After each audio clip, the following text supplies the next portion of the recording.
Hello everyone to part 3 of visit to Andaman। इस part में हम नील आइलैंड्स को कवर करेंगे। नील आइलैंड्स जाने के लिए हम लोग हैवलॉक से फेरी के थ्रू ही गए थे। जैसा कि आप देख पा रहे हैं, ये जो फेरी है ये ग्रीन ओशन है और जहाँ हम बैठे हैं वो लग्जरी सेक्शन है। नीचे का जो स्टेयर्स आपको दिख रही हैं वो नीचे जाके जो है वहाँ पर आता है इकोनॉमिक सेक्शन। सो इकोनॉमिक सेक्शन से बेसिकली आप देख नहीं सकते बाहर। नील आइलैंड को अगर आप देखें तो वहाँ पर बेसिकली 3-4 पॉइंट्स हैं which needs to be covered. सारी एक्टिविटीज़ जो हैं वो भरतपुर बीच पे होती हैं। Laxmanpur beach number 1, Laxmanpur beach number 2, ये दोनों जो है सनसेट बीचेस हैं। सीतापुर जो है वो आपका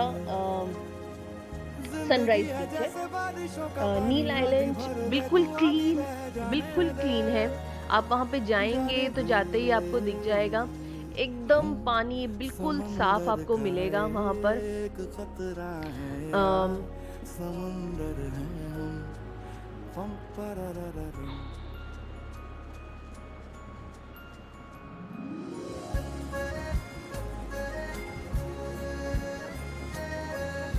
ये जो है ये हम मॉर्निंग में गए थे सीतापुर बीच पे।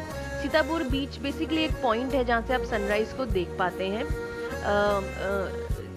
एक शोर एरिया है, नीचे स्टेयर से आप नीचे जाना थोड़ा सा मुश्किल होता है, उस शोर एरिया से ही आप खड़े होकर के देख पाते हैं। और अर्ली मॉर्निंग क्या है, हाई टाइड रहती है, सो आप उसका लुत्फ उठा सकते हैं। फिर उसके बाद हम लोग लक्ष्मणपुर 2 की तरफ हम गए थे। लक्ष्मणपुर 2 जो है हमें थोड़ा सा वहाँ पर एक्टिविटीज़ देखने को मिली। वैसे अगर आप नील आइलैंड को देखें तो मेरी समझ में मैं उसे साउथ ऑफ गोवा से कंपेयर करूँगी। It is more of a peaceful place, you just need to sit back, relax. बहुत ज़्यादा एडवेंचरस नहीं है। It is more of soaking in the weather, soaking in the sea and the climate there. Laxmanpur 2 पे अच्छी बात ये थी कि हमें बाहर ही गाइड ने पकड़ लिया था। वहाँ से आपको एक पॉइंट है जिसे हम कहते हैं नेचुरल ब्रिज। बेसिकली वो ब्रिज भी नहीं है, आर्च है एक जो नेचुरली रॉक से बना हुआ है। वो आपको लेकर के जाते हैं उस पॉइंट तक। एक छोटा सा ट्रैक है, बेसिकली 7 से 8 मिनट का। वहाँ तक वो आपको लेकर के जाएंगे। पूरे आप डेड कोरल से चढ़ के जाते हैं। हमारे गाइड ने हमारे साथ ये आप जो देख रहे हैं ये उसी ट्रैक का रास्ता है। ये जो आपको दिख रहे हैं जो फ्रूट जैसा, वो मैंने आपको पहले भी वीडियो में बताया था। Those are pineapple kind of a fruit जो ट्राइबल्स यूज़ करते हैं अल्कोहलिक ड्रिंक्स बनाने में। ये आपको इस बीच के अराउंड बहुत मिलेगा। ये पूरा रास्ता जो है it's a track, it's a beautiful track, थोड़ा सा एडवेंचरस रहता है। ये आर्च तक लेके जाएंगे। और इसके बिल्कुल ऑपोजिट साइड भी इन्होंने हमें एक ट्रैक पे लेकर के गए थे।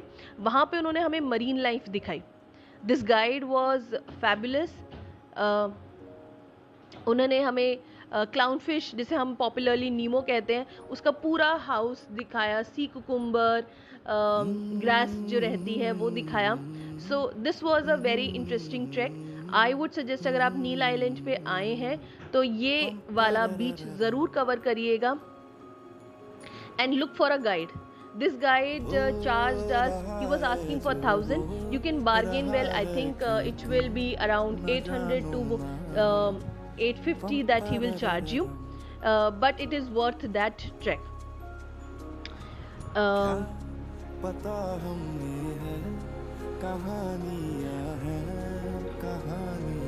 भरतपुर बीच पे जो है वो सारी एक्टिविटीज़ जैसे मैंने आपको बताया वो होती हैं।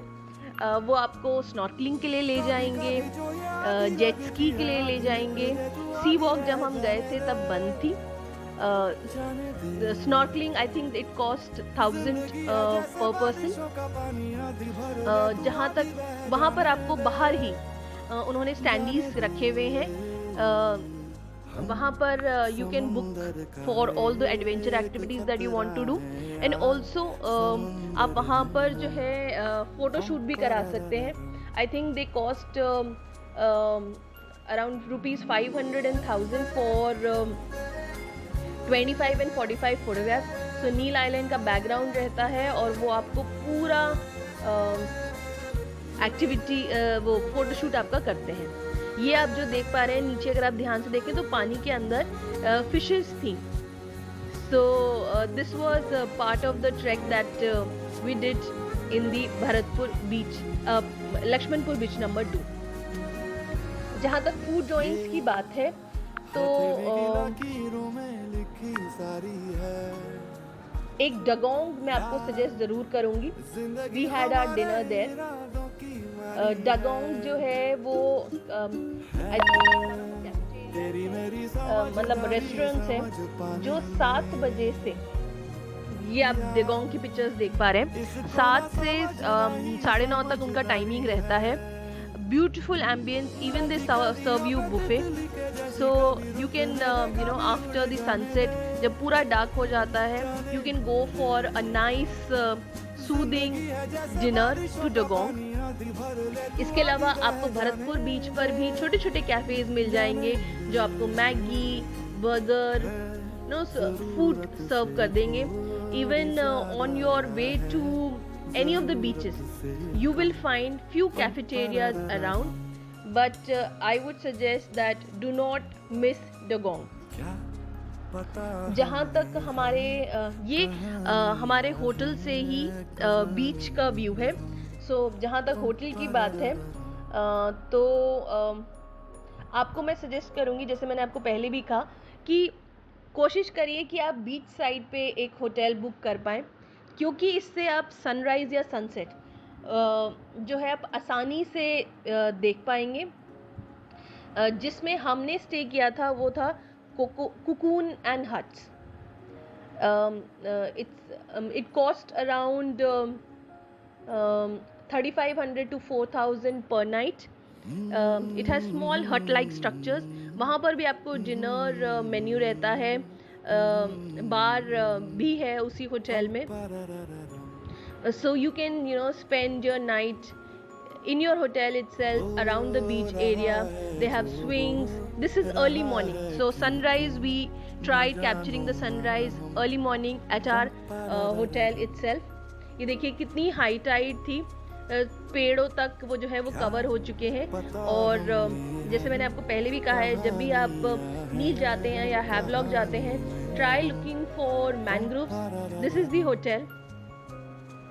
सो अगर मैं कुकून हट्स को अगर मैं रेट करूँगी तो मैं 9.5 दूंगी out of 10 for all the ambience that they have created. It's very safe.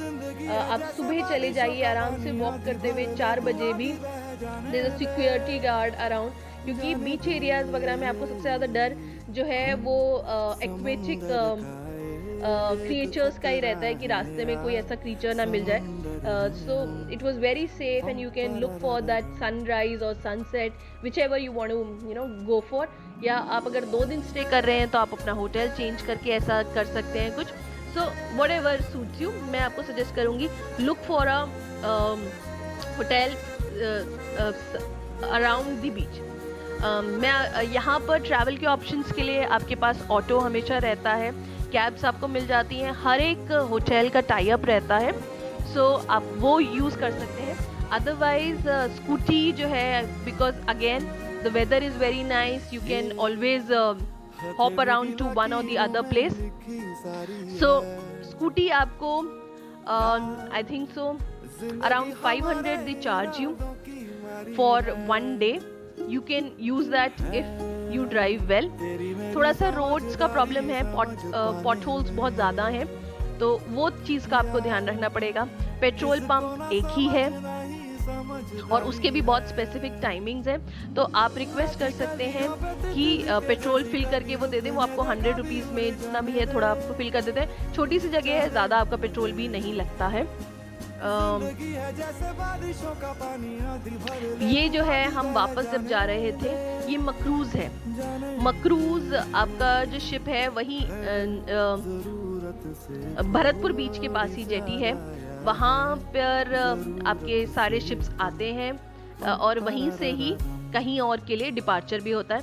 मक्रूज I will give 9.5 out of 10। It is a beautiful, you know, the ambience is very good, seats are very comfortable, और हर एक seat के पास जो है it's a glass window, so आप आराम से पूरा वेदर इंजॉय कर सकते हैं। So if you can get hold of the tickets of Makruzz, go for it. जहाँ तक नील आइलैंड में एटीएम्स की बात है, आई वुड सजेस्ट कि आप हैवलॉक में ही पहले ही मनी निकाल लें before going to Neil, because Neil में एक ही एटीएम है, so you might face a little problem if you are not carrying the cash with you.